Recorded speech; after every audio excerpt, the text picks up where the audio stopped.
take questions for Coach. Coach Morris was talking about his affection for numbers, and one of the ones that's jumped out so far, Ben Hicks has thrown only 3 interceptions in the first 5 games.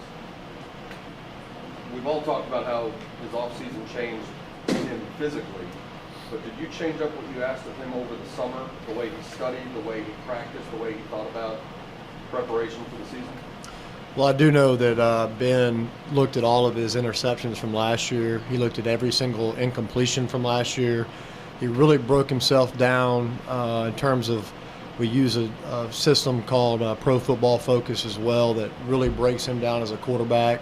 Hey, I was very good throwing 5 to 10 yards to the right. I wasn't very good to the left 5 to 10 yards. So he went in depth and really studied himself in the offseason and really looked at all that stuff. And I think that really his touchdown to interception ratio this year is just attributed to him as a second-year player and seeing those defenses that he's seeing the defenses more easily than he has in the past. And I think that's just because he's been studying it more and been getting a lot of reps at it. So it's more about decision making rather than the mechanics and making throws that maybe he couldn't have made last year? Yeah, I think it's just the decision making and how far he's come as from a mental side, from the mental standpoint at the quarterback position. That I think that's attributed to more than anything. So Ben said that he felt he needed to work more on his checkdowns instead of maybe throwing the ball away or trying to get out of the pocket. That's not his first option there. He felt like that could help with his completion percentage. Yeah. This week completion percentage jumps up to 73%. Yeah. Do you see an improvement in that area, or what do you think led to the higher percentage? Well, I think a couple things. One, I mean, our offense isn't – I know there's a lot of offenses out there these days that throw a lot of screens and do a whole lot of things on the perimeter, whereas we've been handing the ball off because we've got good running backs as well. And I think last week the completion percentage went up just because we threw those screens, honestly. I mean, I'm not a stat guy. I failed math. Actually had to run for it. My quarterback coach made me run for it because I failed math. But anyway, I mean, like Coach said at the end, the only thing that matters is W's or L's. At the end of the day, I don't care if he has a 20% completion percentage. As long as we win, now we got to work on it, but as long as we win, I don't really care because Ben is lights out right now on third down, and that's all that matters. He's lights out in the red zone. That's all that matters. Last year he threw a bunch of red zone picks, and we didn't win. And so now he's doing the things that it takes to win games, and that's the only thing I'm worried about. We're 4-1, and if he continues to play the way he's playing, we should be able to win more games. When he starts listening to noise and about this completion percentage or, hey, you can't run or you can't do this, he ain't listening to that, I promise you. He's a confident kid. Now, did he throw his check down the other day on 3rd and 10 and pick it up? Yeah, that was a big play for us. Tied 28-28, and he throws the check down to Kamen Freeman, and he goes and gets us the first down on 3rd and 10, which kept the drive alive. And so, yeah, he did better to answer your question, he did better last week. I think he's got to continue to do that if he wants to get his completion percentage up. But again, at the end of the day, all we're looking for is the win and not the loss. So we're going to continue to work on different things in practice. Like Coach just said, I think he's mentioned it about he overstrides at times. His body, his lower half gets a little bit out of kilter, and that's what causes the ball to sail on him a little bit. But when we run a lot of timing routes, a lot of things where the receiver has to be at this yardage and the quarterback has to throw it, on this particular timing. And if the receiver's a little deep and the ball's a little behind him, or the ball could be a little high. So, there's a lot of things that contribute to that. But again, Ben's a very confident kid. He's a competitor, and he's going to continue to get better as the season goes. Cortland has gotten so much attention, deservedly so, and a lot has also been paid to Trey Quinn and James Prochet and your running backs. Does Ben sort of embrace the idea of attention being paid to his teammates rather than himself? Yeah, I think so. I mean, Ben's not a me guy. He understands what he has out weapons-wise on the perimeter and as well in the backfield. We have a lot of things RPO-wise that sometimes I'm like, hey, why didn't you throw it? He goes, well, I got number 5 standing by me, or I got number 6 standing right beside me, and the box looked good, so or number 13, whoever it is, and so he'll take advantage of that at times and throw those deals out on the perimeter and do that. But a lot of times he's understands we got really good running backs as well to hand the ball off to. But to answer your question, I always joke with him. I didn't have a first round pick to throw to when I played, and he's got possibly 2 to 3 high third round guys already. So I joke with him about that all the time. But he understands that we got some players, and that his job is to take care of the football, to be a coach on the field, which he is, and to distribute the ball to our guys and let them go make plays.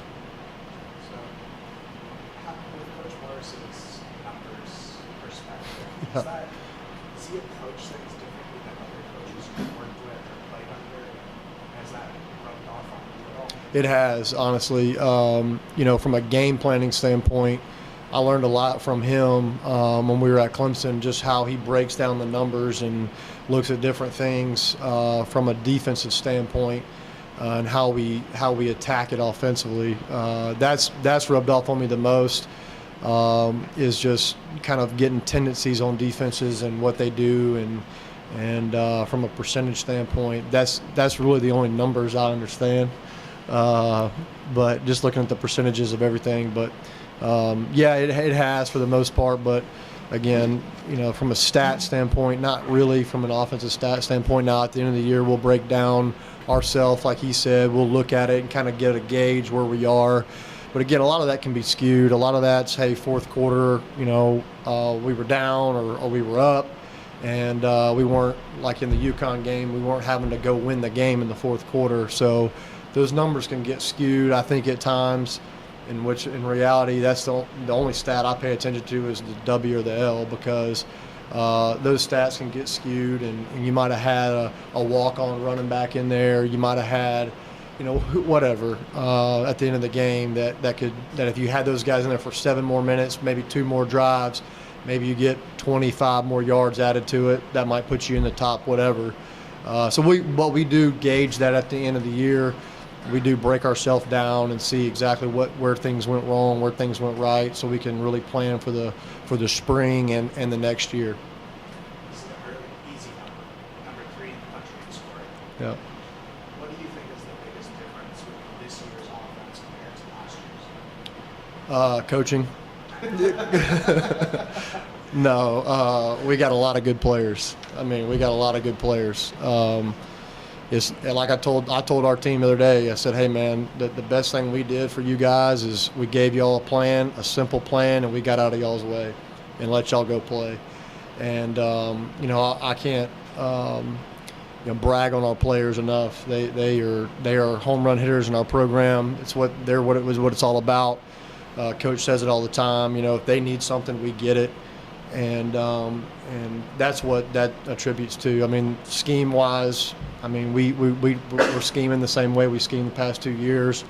To add a couple to guys, and guys getting a little older, and really understanding the offense. Just comes to mind Xavier Jones learning pass protections, where he's not just having to study it all week and, oh my gosh, am I going to get it on Saturday? It's now, it just comes natural for him.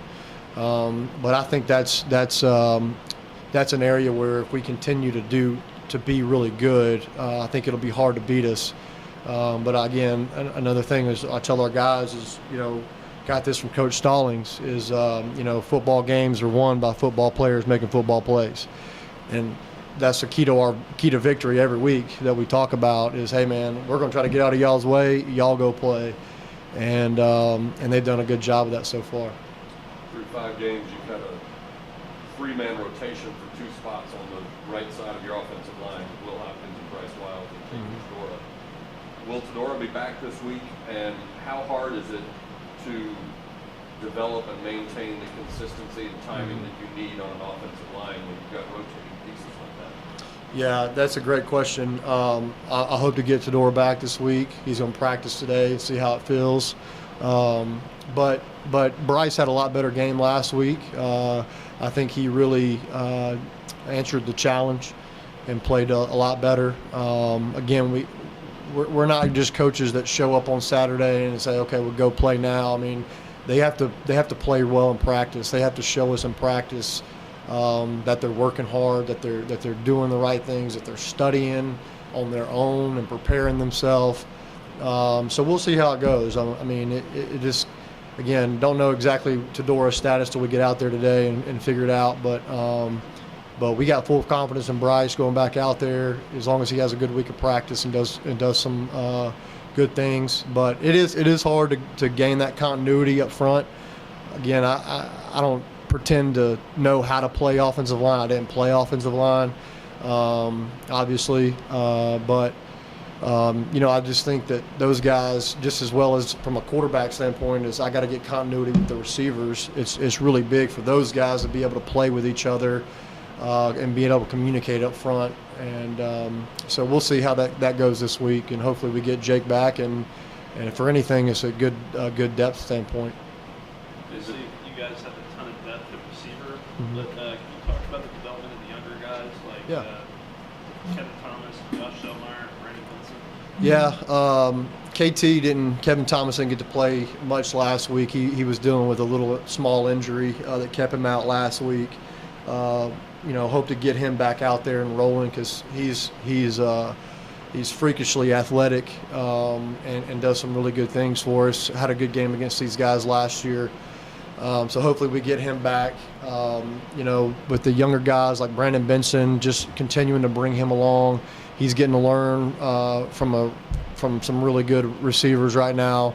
That if you just look where our last job is Kelly Bryant has really filled Deshaun Watson's shoes really nice because he learned behind Deshaun, and so we hope the same thing will happen with guys like Brandon Benson, Josh Shellmeyer, and Alex Honey, and just different guys that are getting different reps at different positions too. They're spending their time right now not just learning one position, learn multiple positions, and try to make yourself more marketable to get on the field. He's a really good player. We felt like we had a pretty good plan against them last year, and being able to help with him at times, but it's hard to do that because, like I've said, from an offensive standpoint, if you take away one guy, they got other guys that can beat you.